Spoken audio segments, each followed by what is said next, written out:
All right. Hi, I'm Mark Snowden. I'm the director for the Cincinnati Area Baptist Association. This session is going to be called Evangelizing Your Community's Power Centers, specifically taking a look at what it's like to evangelize leaders in your community and how that has an influence on changing the culture of your community as well. We have several pastors from around the Cincinnati area. You guys, chip in as you would like to. But Lamar Ferrell is the pastor of Baraka Church that's in Middletown, Ohio. Lamar, I'm going to have you just take it away and introduce yourself and take the lead, man. And you can ask for Q&A at any time, whatever you need. So thank you so much for being here today. I appreciate what Baraka's doing. And just so that we have it on the recording, for this year and last year, Baraka led the Cincinnati Area Baptist Association in baptisms. Praise the Lord. So Lamar, man, glad to have our pace setter award winner leading our session today. I couldn't think of anybody better to call up, man. Glad to have you here. Mark, thank you so much. We may have set baptism records, but you get the ugliest guy in CABA as well today. But yeah, we're grateful. So thankful to be invited on today. Just to let you know where we are, we're in Middletown, Ohio, which is right between Cincinnati and Dayton on I-75. And we have seen God do some really wonderful things in a rich history. My mom and dad actually started the church in their basement in a little community called Springboro in 1990. And from the basement, we've seen God do really wonderful things.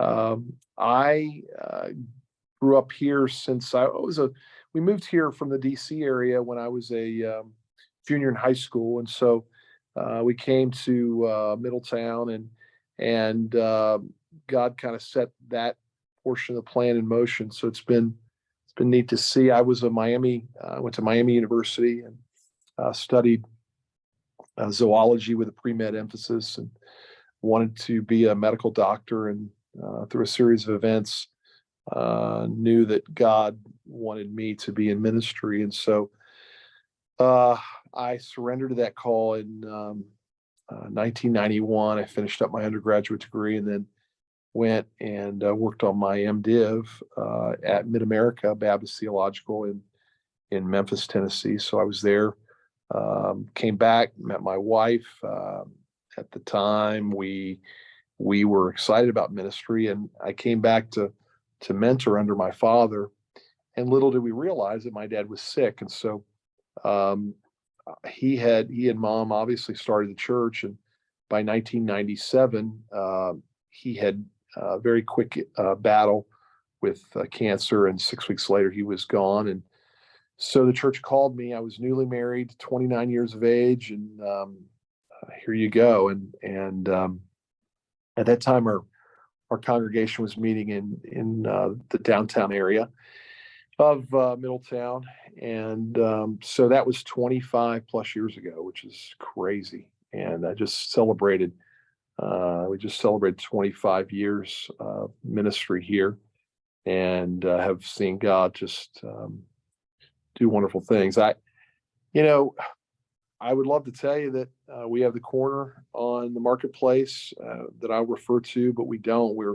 We understand, we realize that the community is in desperate need. We understand that our community, much like a lot of other communities, has been hit with economic crisis and also the drug epidemic, the opioid epidemic, hit Middletown in a bad way. And we've seen our city go through decline, and we've seen it continue to just kind of birth out of that and rise. We're a steel city. If you know the book Hillbilly Elegy, it was written by our senator now, J.D. Vance, and it's a common story, really, that could be anywhere USA. But Middletown's about 50,000 people. And it's a place that we have dedicated our life to, and we are just blessed to be here. Everybody has a journey, and I appreciate all of you that are on here today. And I know time is very valuable, so I'll try to just be as efficient and time sensitive as I can. I'll just kind of give you just kind of running history. In about 18 years ago, I responded to a request to come to a luncheon to hear more about police chaplaincy.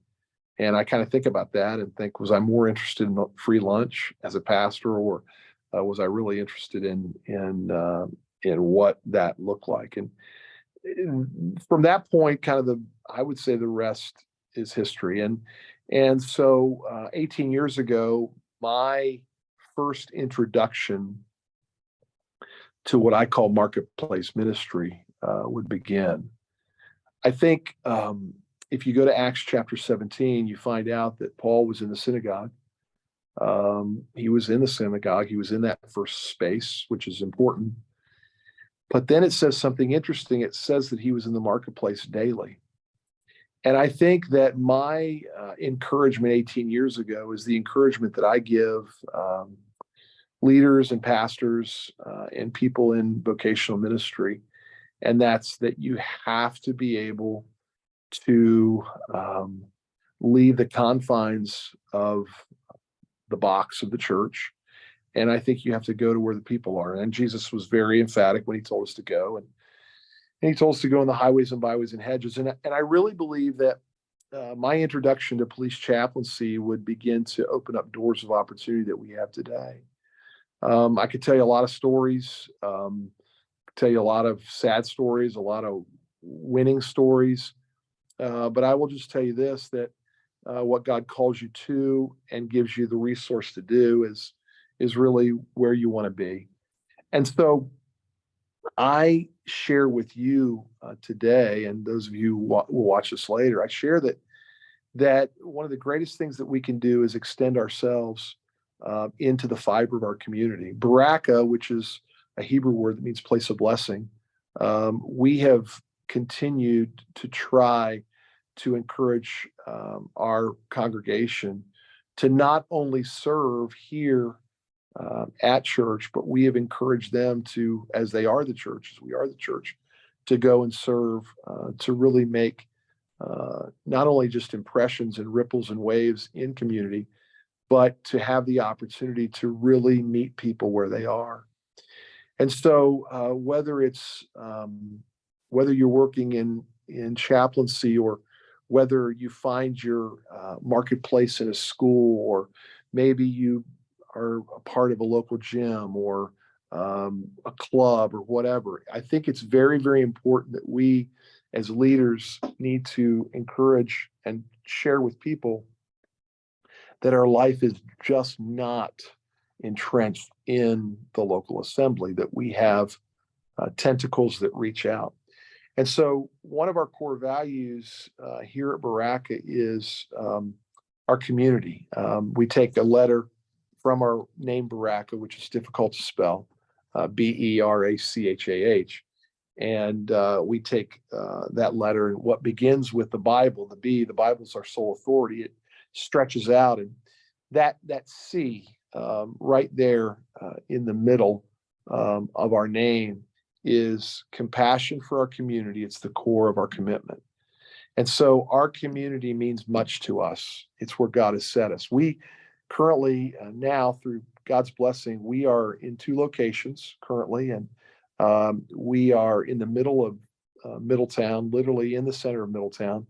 A number of years ago, miraculously, God provided a junior high building that was closed down. It was built in 1970. It's on one level, 58 acres. God miraculously allowed us to purchase the property, and so we have everything around us, if you will: pickleball, baseball. We built a special needs playground, and we're really where the people are. And so we also have a West Campus that meets on Trenton Franklin Road, which is going more towards the west of the city, and it's moving towards Franklin, Carlisle, Germantown area. So, but I can tell you that our community means much to us, and we encourage people to invest in the community and serve in the community they're in. And I think what's interesting is that first space, the synagogue, that's the priority, but the second space was where Paul was every day. And what's been amazing about the first and second spaces are that I found that if we are faithful, the places that God's called us to, the synagogue, the church, and if we're faithful to the marketplace, the second space, then miraculously God will invite us in, and we'll be invited into what I call the third space. Because if you follow Acts chapter 17, you find out that Paul was in the synagogue and he was in the marketplace daily, but then these people were like, what's this Jesus? Who's this Jesus you're talking about? We want to hear more about this Jesus. And so he's invited to go, as you that are Bible scholars, we've got a guy working on his PhD, so but you know this quite well, that he's brought up to give an account of Jesus. And so I want us to interestingly think about this passage, because you can walk into the first space, the church, you can walk into the second space, the marketplace, but you have to be invited into the third space. And I think when we find our priority in the first and second space, God opens up those third space opportunities for us to be invited into. And so through the years, God has opened more and more doors. I can tell you, glory to God, that really there's not really one particular entity of our city that we are not involved in and with. Everything from the city manager, who was the former fire chief, from city council to school board. We have a great emphasis in our schools. We serve in our schools. We do different ministries in our schools, our police department, our fire department, our city council. We have one man on our city council that's a part of our church. And so it's interesting, and it's been fun to watch what has happened throughout this. And it's just really availing yourself to people, and really availing yourself to really walk through many times difficult situations where people realize that you are not just looking to get something, but you're looking to give, and you're looking to be a part of their life. I have done my fair share of death notifications. I remember a number of years ago when we had a big tragedy in our city. I remember one of the leaders saying to me, "You know what? You're more than just a police chaplain or a fire chaplain. You're really a shepherd of the city." And I say that because when you avail yourself to serving people, it's not about a title. It's never been about a title. I've gotten out of a few tickets having a badge. That's not what it's about. It's truly about serving people. And when you can serve people and meet people in their time of need, that's what really, I think, Jesus would tell us, that we'll know that we're his disciples by our love for one another. I think what's interesting is that marketplaces are all around us. Several years ago, a friend of mine called me, and he said, "Hey, this golf club is asking me to come and be their general manager and their golf pro, and it's got their reputation's a little bit wonky. What do you think?" And I said, "Jordan, every organization needs a shepherd. Every organization needs a shepherd. So go be their shepherd." And so it was through that he went. And I think what's interesting about it is, a couple of years later, he called me, and he just said, "All that you guys are doing for the city, we want to give your family a free membership to the club," which we could not have afforded. And what that has afforded is another opportunity for a marketplace. And what's interesting is, about that marketplace, God has allowed us to see many people come to Christ. I've seen through the golf club, some of those very people that were baptized that we talked about earlier are there, and you're just meeting people where they are. Many of the firefighters and police officers that we've ministered to, they have become a part of the life of this body. And again, I didn't go into it thinking this is going to grow the church. I went into it thinking, God, how can you use me to serve my community? What can I do? How can I serve? I'll share this with you. What's interesting, Saturday, we were finishing up reading. Our church does a thing called the Great 48 every Easter weekend. And both locations read around the clock. And we were reading the New Testament. And I had the privilege, my wife and I, of finishing up. We'd take half an hour increments. And we were finishing up on Saturday before Easter. And I was reading, and I got to read the end of the Gospel of Mark. And then I went into Luke, and I was reminded that Jesus was, he was really blamed for eating and drinking with tax collectors and sinners. And in that moment, as I was reading scripture on Saturday, I was like, you know what? What about asking the GM about doing the Easter sunrise on the golf course at hole 18? And this was like Saturday at 1:00 when God gave me the idea. And so I reached out to him, and he said, absolutely, let's do it. And so on Sunday morning, there was a new tradition that began. There were 15 people that showed up. The social media announcement didn't get out to about 6:00 at night. And I really didn't care, but I was wondering, I wonder how many people show up. We had 15 people. And I want you to listen to a couple of the things that happened. Number one, one of the first women that showed up that morning, I got there about 7:00. She is an next door neighbor. She had come to Baraka on and off. They moved to Florida. She moved back. She was raised Catholic. And she said, hey, I've been wondering, can I come to Baraka and be a part of Baraka, even though I don't believe everything that you guys believe? I said, yeah, absolutely. Come on. And so that happened. And again, that was marketplace ministry. And then I saw some people that, they were moved. And all we did, I read the Gospel of Matthew's account. That's what we did. And then I said, can I pray for you? And I prayed over them. And when I opened my eyes, there were and we all gathered together kind of at the end and held each other's hands. And there were tears, and it was powerful. And one lady said to me, this is great to do it once a year, but what's the possibility of us getting you here every Sunday morning? And I said, wow. I said, well, we'd have taken offering. But no, I said, so it showed me that people are hungry everywhere we look.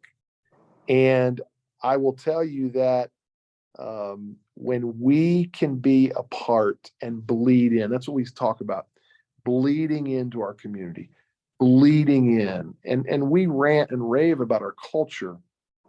But the sad thing is that's all we do. We rant and rave, and we look at no responsibility for us. How is culture going to change? How are things going to become different? Well, hearts have to change. And how are they going to hear without a preacher? And so really, that's who we are. One of our core values also is we want to do the things nobody does to reach the people that nobody wants. We have a thriving and growing special needs ministry here. We have a prom that we do every year. We take all the chairs down in our worship center, and we have a huge dance for our special needs community. And we crown the men and women, the young people. We crown them kings and queens. I will tell you that we have a child with special needs. Ellie was born with spina bifida, and so that's opened the door for us. Again, faithful to first space and second space, synagogue, yes, marketplace, yes, and we're privileged and blessed and honored and humbled. We've been asked to come and speak for Johnny and Friends in May at their marriage getaway in Berlin, Ohio. So again, I'm saying to all of us that if we will be faithful, obviously, to the synagogue, the church, and if we'll be faithful in the marketplace, then God opens up those third spaces that are truly remarkable. And God has allowed us to really touch hospitals here, schools, school boards, uh, commissions. I mean, it's really really remarkable what God's allowed us to do as we go into all the world and proclaim gospel.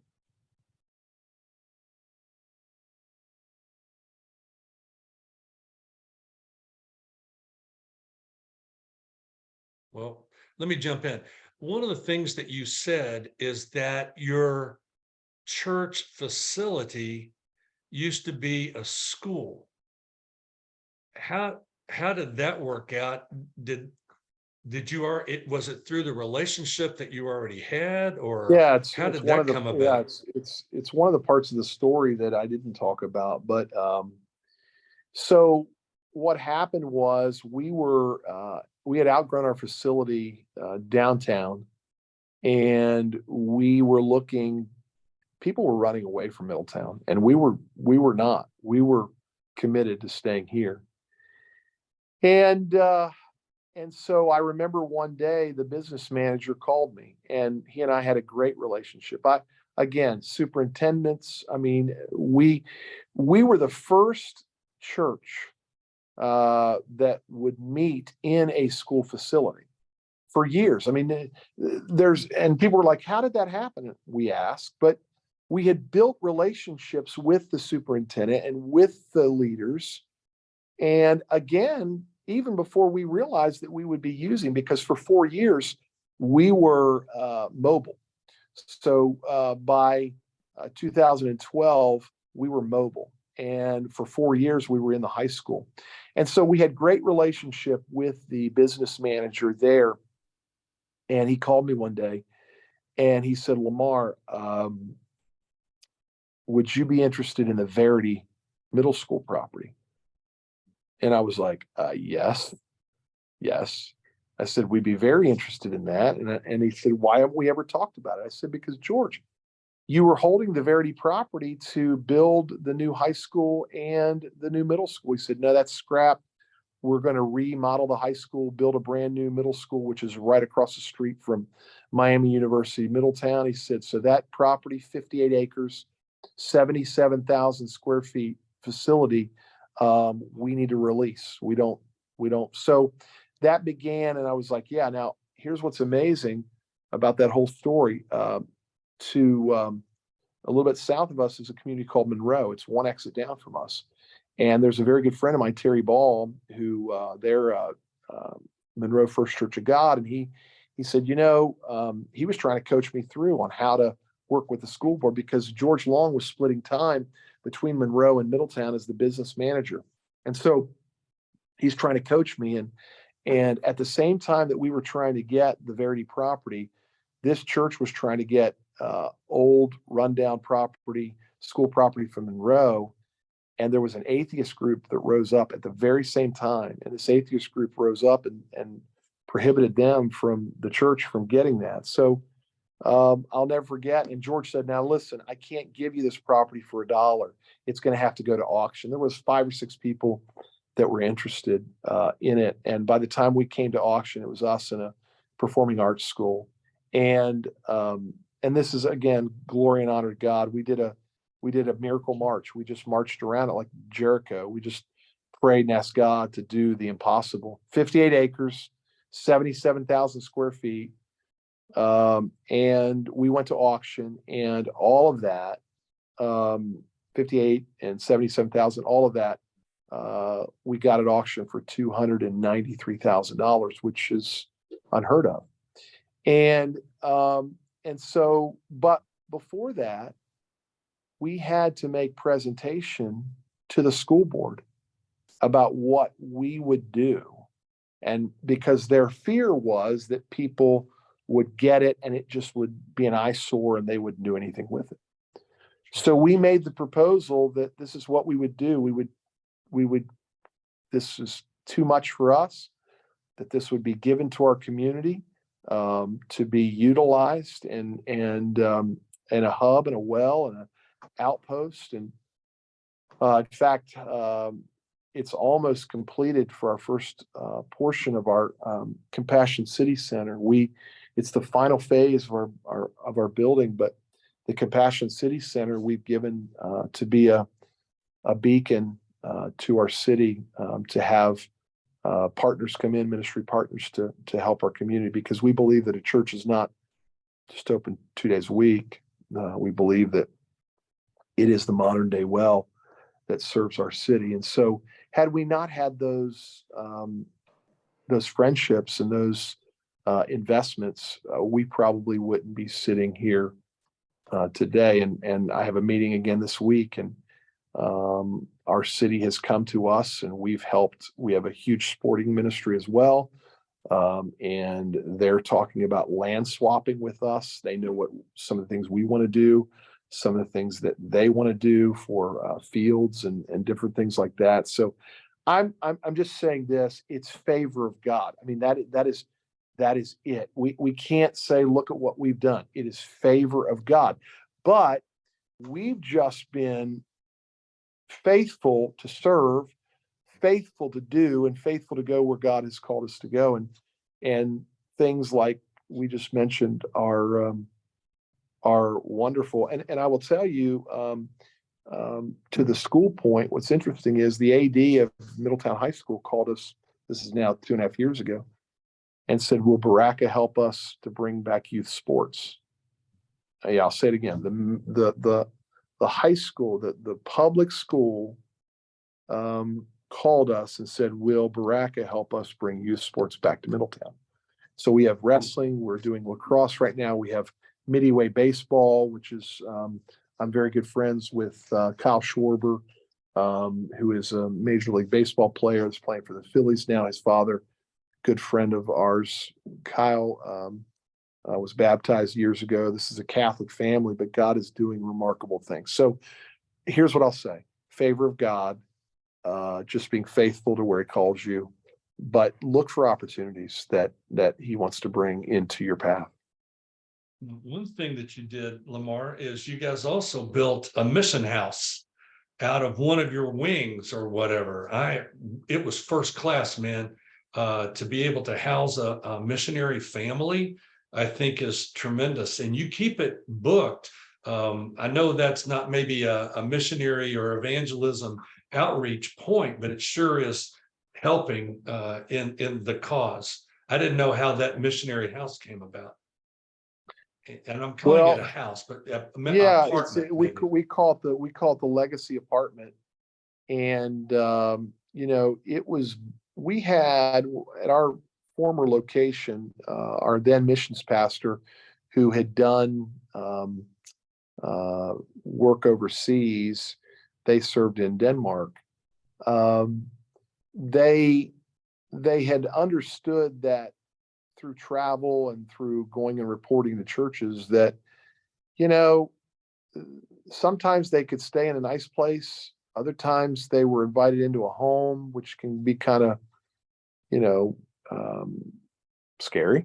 Or they're just not given any place to stay. And so it was their desire to build something. And so in our former location, we had that.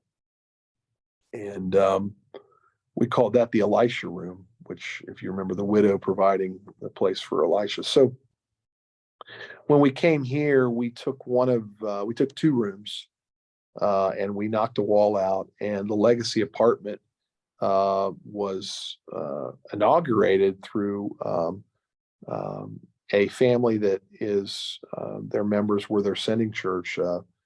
They're in serving in a dangerous place, Northern Africa, because this is being recorded. I won't share, but completely Islamic area.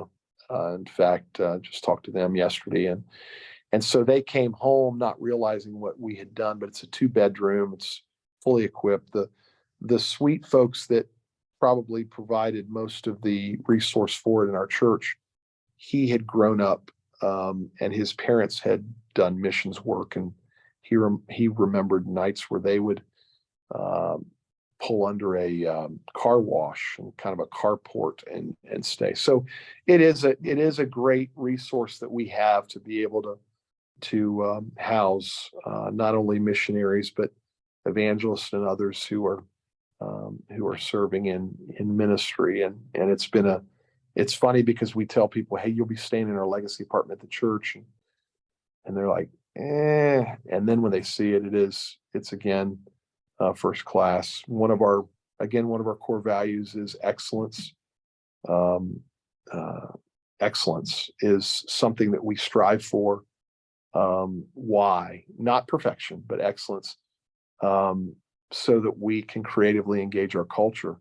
And again, our culture, they deserve the best, and we need to reach them with obviously the love of Christ, and do our best at doing that. Now, before we totally open it up for question and answer and we get a little bit more involvement, there's one other thing you talked about I want you to explore a little bit. How did that campus on the west side, how did that west campus come about, and how is that helping you guys expand your reach into the community? Yes, so Mark, thanks for asking that. I'll say this: God has a way of setting us up. And Well, that's okay. That's all right. yeah, he does it. And I think that we know that he does all things well. We don't understand it all the time, but what's interesting is the West Campus came about. Your history is powerful, but your destiny can be found in your history.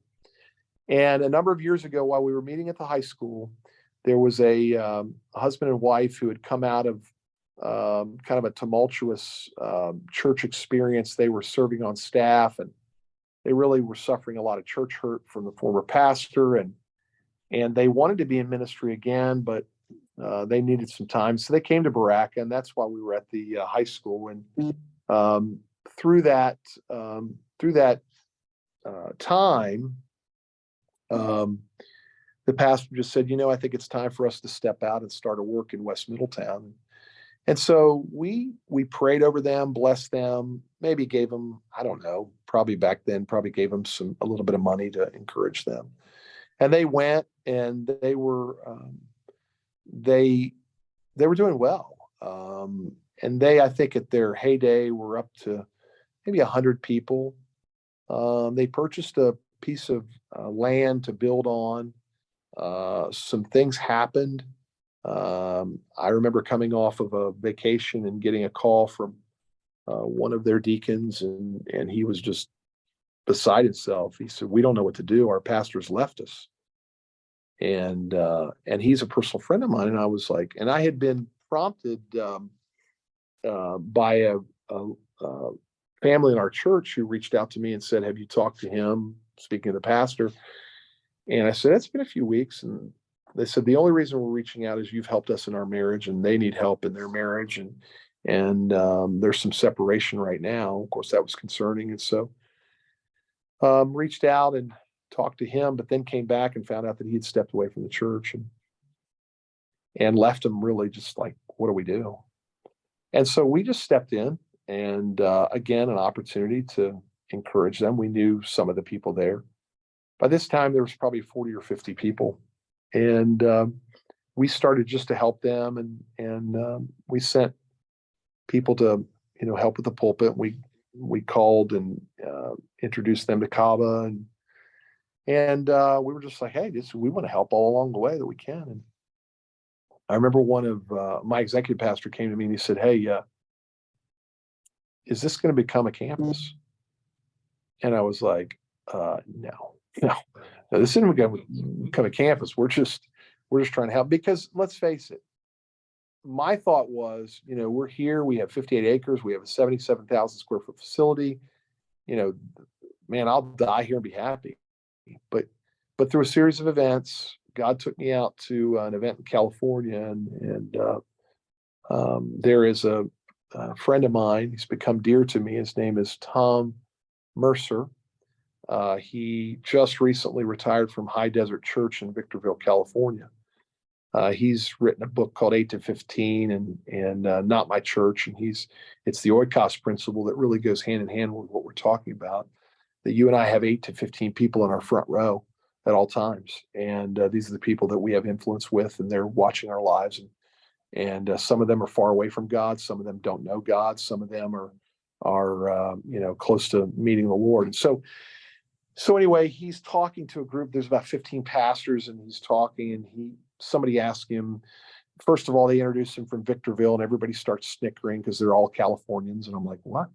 What are they snickering at? Well, I quickly found out that Victorville was kind of the middle town of California.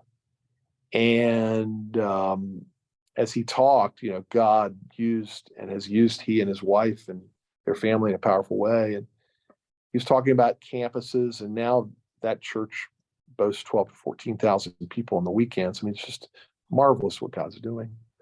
And he talked about, somebody asked him about campuses, and I remember him saying, campus life is not about being sexy. It's not about bragging. He said, it's purely missional. And when Tom said it's purely missional, it was like the Holy Spirit just exploded inside of me. And I knew right then and right there that this struggling congregation was going to become a part of us, and we were going to become part of them. And so we went back, and I'll never forget calling their leaders in and just kind of saying, hey, I'm going to be obedient to the heavenly vision, and I'm going to tell you what God's shown me. You guys can walk away, and we'll never talk again. We just want to be of help. And it's funny because our elders had said, man, this could become Baraka West. And one of the man that called me when I came back from vacation and first alerted me, Doug is his name. He said, it's funny, my wife and I were walking around the track at the high school, and that's where they were meeting at the time, and they had bought this property. And we were just like, would it be amazing if God would just call us to be a part of Baraka and we'd become Baraka West? He says this in the meeting, and I'm looking at my elders and going, okay, God's doing some things. And so I will tell you again, to God be the glory, favor of the Lord, that God called us into that, and that has forever changed our modus operandi. We are now campus birthing. That is who God has called us and what he's called us to do. That I said to the staff, if you think this is one and done, you're crazy. So for the rest of legacy that God allows me to serve, and I've asked the Lord to allow me. I'm 55, and I've asked him to allow me in the next 15 years. And so from two campuses, and here's what we say, we're one church, two locations, and growing. And so we're looking at a lot of things, and we're just praising God. I will tell you that we had a miraculous gift, favor of God, miraculous gift, and given to us, and we were able to purchase a facility on Trent Franklin Road. It's 12 acres, 18,000 square feet. It was an abandoned church building, and we've gone in and been able to renovate because of the just God giving and people being willing to serve and give financially.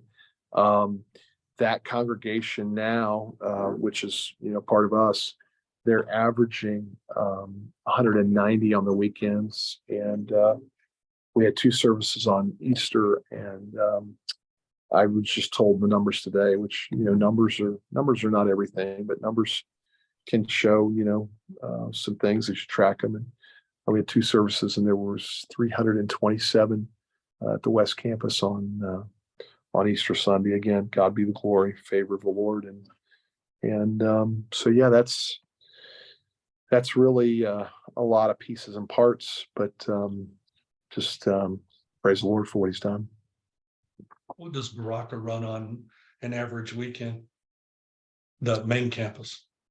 Both campuses or the main campus? No, just the main campus. Yeah. Main campus right now is about 550. Okay. Yeah. I had wondered. Guys, listen, this is an opportunity to pick Lamar's brain. We'll keep recording a little bit longer, and then I'll bring it to a close, and we can talk a little bit after that. What questions do you have for Lamar, and specifically related to evangelizing community power centers. Yeah, I have a question for you, Lamar. Hey, Ray. You are the first pastor that I have heard use the marketplace terminology like you are using. And so I'm wondering what made you start thinking in terms of marketplace and intentionality, and your first church, I guess, was downtown? Yes. It started downtown? Yes. And was it a small church? And then how did you grow it? And how did you fit your marketplace strategy or whatever into growing your church? So those are a lot of great questions, Ray. I would really say that marketplace for me began when I started just intentionally doing chaplaincy work with the police department. I didn't tell you the whole story, but the police department, the chaplaincy was going very well, and the fire department became jealous, and they were like, "We don't have a chaplain, and so can you come and be our chaplain?" And then we've had other agencies like Monroe called and said, "Will you be our chaplain?" I said, "We can't do that, but I can help you establish that." So I would say that the intentionality really began, unbeknownst to me, when I started doing the chaplaincy work. I will tell you that in those early years of chaplaincy, it was a lot of blood, sweat, and tears. Meaning this, police officers just, man, they do not trust people. They've seen even pastors betray. And so it just was grinding. And then finally, I can take you to the day where they invited, and I'm a part of the family. I mean, literally, I am a part of the police family. From that, the firefighters were a lot easier. I walked in and it was like, come on, come and be with us. So I think the marketplace, again, is where the people are. You think about this, the church building, it's not occupied all the time. And one of the things we say to our pastors is, you've got to get out from behind. We love you studying the Word of God. That is so important. And preparation is important. And you're talking to a guy that loves to preach and teach the Word of God. That's so important. But you cannot spend all of your time without spending your time in the soil with the people, where highways, byways, hedges. Our church downtown, we just simply ran out of space. And when people were driving away because there wasn't enough parking, that allowed us to know, you know what, we've got to take some radical steps. And we did. I'll never forget the day where I just said to the church, I said, we're stepping out. We are selling where we are, and we are asking God to move us and mobilize us. So I think the intentionality really began with chaplaincy, and from there it continued to trickle into schools. My children, I will tell you this, my children, I've had a lot of people, a lot of Christian people look at me like, why aren't your kids going to Christian school? And I'm a product of public and Christian school. And there's a couple of reasons, but without being offensive to Christians, which I can be, because I am one and I can be, but without being offensive, I just said, we chose for our kids that they were going to learn early marketplace. They were going to learn early ministry in being in the schools. And I'm telling you, it has made all the difference. We have families today because of my daughter, Ellie, connected with her, and she's a great evangelist. She's one of the greatest evangelists we have here at our church. She has always invited people, and she has special needs. And then my son Luke was involved. He was very well loved in his school, very popular, didn't play sports, but was in marching band. And God would connect us again. That's another marketplace. God would connect us with people that are here today because of that investment in that marketplace. And so the church was growing, and we were just running out of space. And we went to the high school.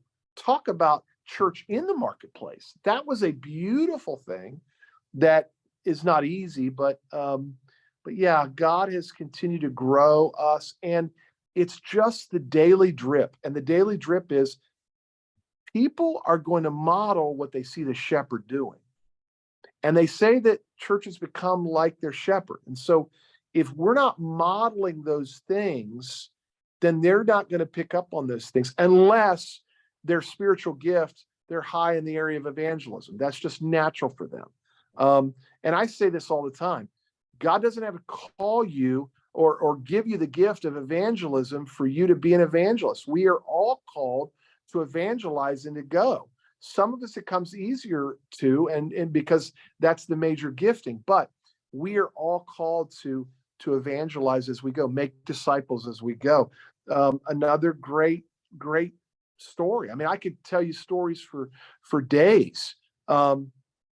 But my English professor at Miami, who I was with, and he taught me English 111, 112. I did a couple of other things with him at Miami Middletown. Some years ago, we ran into each other. His wife was sick. He said, "Would you do her funeral?" "Sure, I'll do her funeral." Did her funeral. John started coming to church after that, not missing. I started discipling him over a year. And over the year's time of discipling John, this is incredible, he came to Jesus. I got to baptize him. So again, it's just investing where you are with the people that God has sent you. And now John, this is crazy. He called himself a preacher of culture.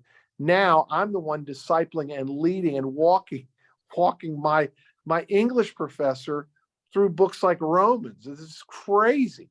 And now this same English professor is now doing the first edits on the book that I'm writing. So I'm telling you, it is story cool. after story of God using, and Ray, he wants to use you and he wants to use me. And I think so often we're like, he's only going to use us in the synagogue, in the church, but he uses us and we are the church, and we have to go out to where the people are. And when we'll meet them where they are, that's when really exciting things happen. It's messy.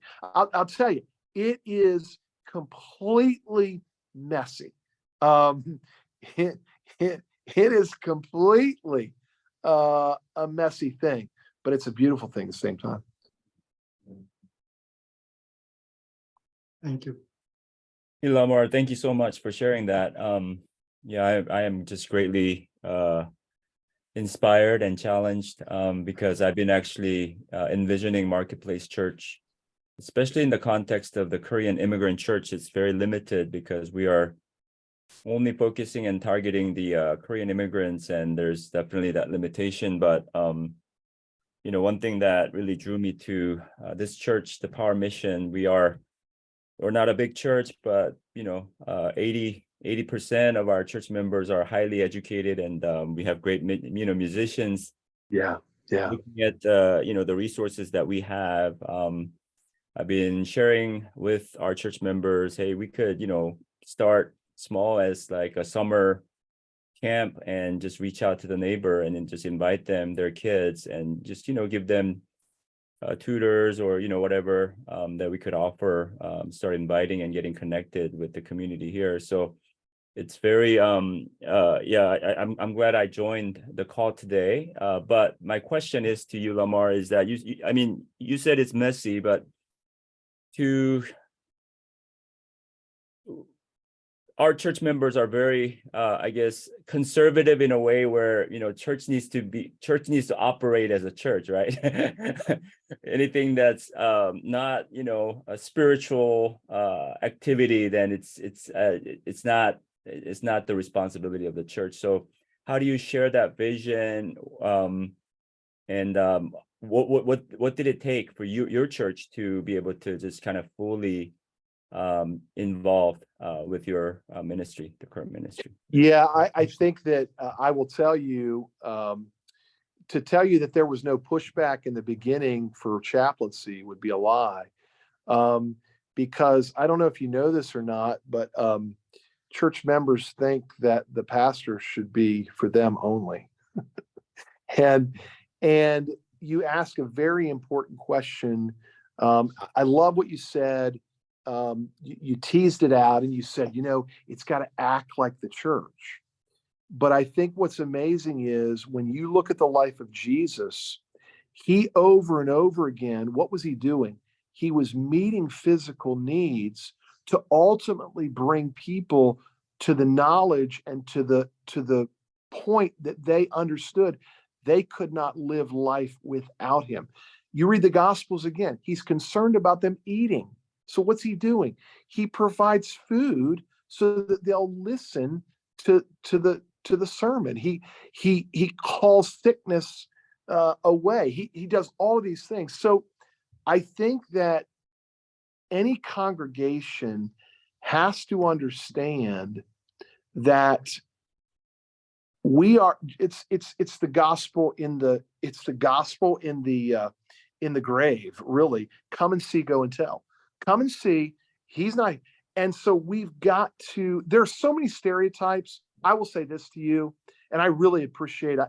One of the questions that I'm going to ask back to you is, you have a highly educated culture, which that is one of the beauties that I see in Asian culture. It's one of the beauties I see in Indian culture. It's one of these beauties. And so you have a highly educated consumer base, let's call it what it is, and high technical, high music, all of these things. So what can you do? Like, what can Power Mission? All right. You got it in your name. This is power. This is the mission. What can we do to be unique? I don't know. I don't know if you're reaching Koreans. Okay. If you're only reaching Koreans, and that's great. That's fantastic. But what can you do to reach in and be a benefit? I love the tutoring. We've done tutoring. I love anything that is going to be a give to people so that they see. How do they know? Listen, how do they know that we're his disciples? Bumper stickers? No. Making the best kimchi? No. Right? It's by our love for one another. And so if we can get people to stop doing this, and we can get people to look out and see what they can do. Again, serving is the greatest. It's messy. It is absolutely messy. And I'm telling you, the beauty of the Power Mission of Ray here, and the beauty of Harveysburg there, and the beauty of Ray coming back here, and the beauty of Cliff, and the beauty of all of this, and the beauty of Mark, the beauty is that you are going to be able to reach people in your context that I can never reach. I'll tell you this, pretty cool. I was just, where was I? Let me be reminded where I was. Was it California? It was California. And I ran into a group. They all came together. I ran into a group of Koreans. They were all from different but they had all come together. And I'm saying this to you. You have an incredible opportunity. If I were you, I would just say, how can we uniquely, how is Power Mission uniquely set up to reach the culture and community? One of the things we're saying here is in Middletown, we don't have a heavy Korean population. We have a very heavy Hispanic population. We've been trying to really work that. We have the place, we have the space, we have faces. Now we've got to find that leader. So if I'm Ray, I'm going, okay, what can we do? How can we be better? And what can we do to get our people kind of away from just indulging in and then turning to go, we want to serve you. We want to serve you. And I will tell you, and I'm going to say it again, the church will carry the smell and the look of the shepherd. So I want you to understand that you are leading in that. Are you married? Yes, sir. Do you have children?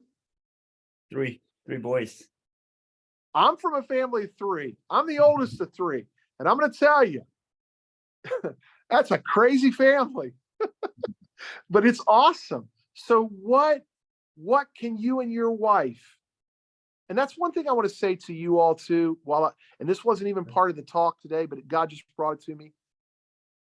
What is the dream? See, you have a dream. Your wife has a dream, but what is the dream that you all have together? What is that dream that you all can share together? Because that will keep you connected. And you're a smart guy and you know your context. You just have to live it out in front of your people. And you know what? You have to be ready for them to go, well, Pastor, but wait, but you know what? This is the direction. This is where we're going. How long have you been there, Ray? Since October, last October. So just 6 months, half a year now. So you got about 3 more years. I don't want to discourage you, but it takes 3 to 5 years to become the shepherd. So you really are laying groundwork, and you're just being faithful, and you're laying groundwork, and you put on the tough skin, and you're just people. This is who we are. This is what we do. This is who we are. This is what we do. And if you don't have core values, folks, you need to have some core values. You need to really get before the Lord, and you need to think about the core values. That's what holds you and draws you and drives you into the areas that you need to be in. A heart, one of our core values, hearts full of irrational generosity to boldly invest sacrificially. Hearts full, irrational generosity. Again, I'm just saying, when you and I live it, and when you and I breathe it, and we eat it, and we do it, and they see it, they're going to complain maybe at the beginning, but sheep want leadership, and they want to be led. And you know what they want to see more than anything? They want to see a vulnerable heart, and they want to see somebody who doesn't have it all figured out, and that you love them, and you're like, hey, we're going to do this together. We're going to do this together. And so that's my encouragement. I don't know if that's a big way around, but I don't know if that encouraged you, but I want you to be encouraged, Ray. I do. I am. Thank you so much. Yeah. Appreciate that. Any other questions that you guys have?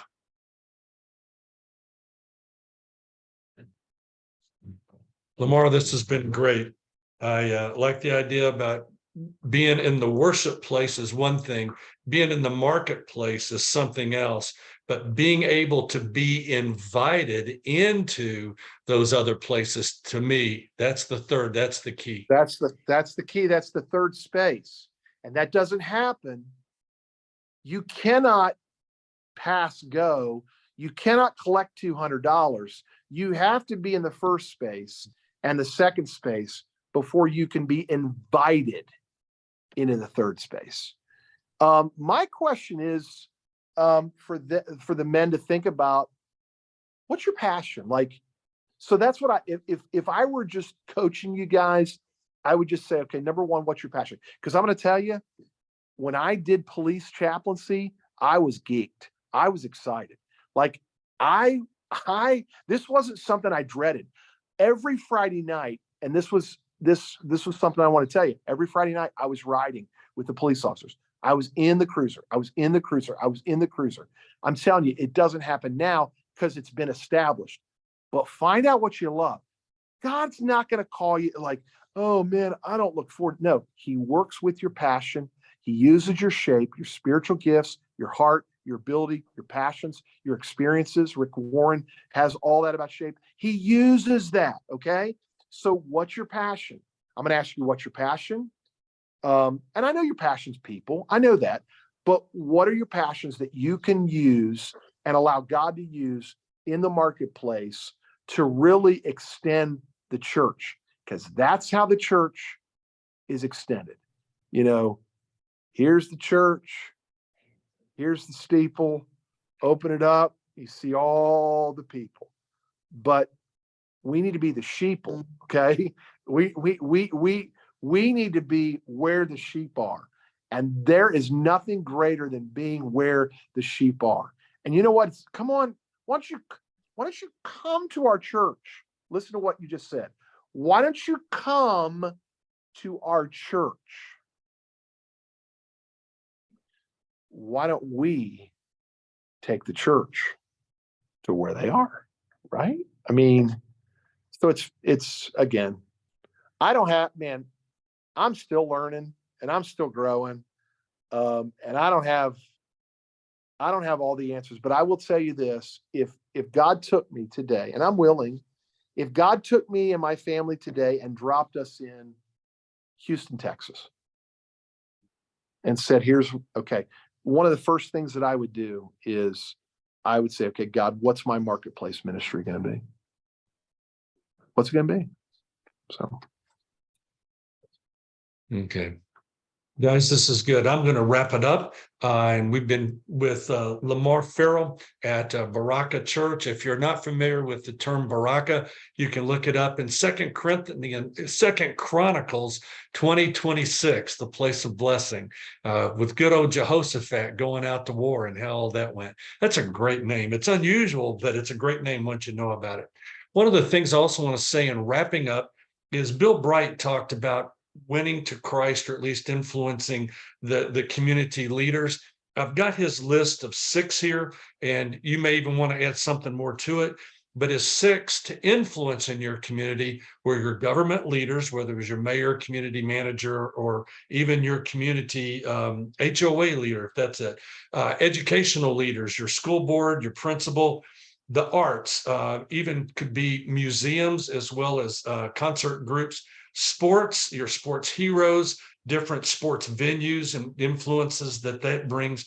Media news is part of that, talking about who your news director is. Take your news director of a TV station to lunch. My daughter, we talked about that this past weekend over Easter.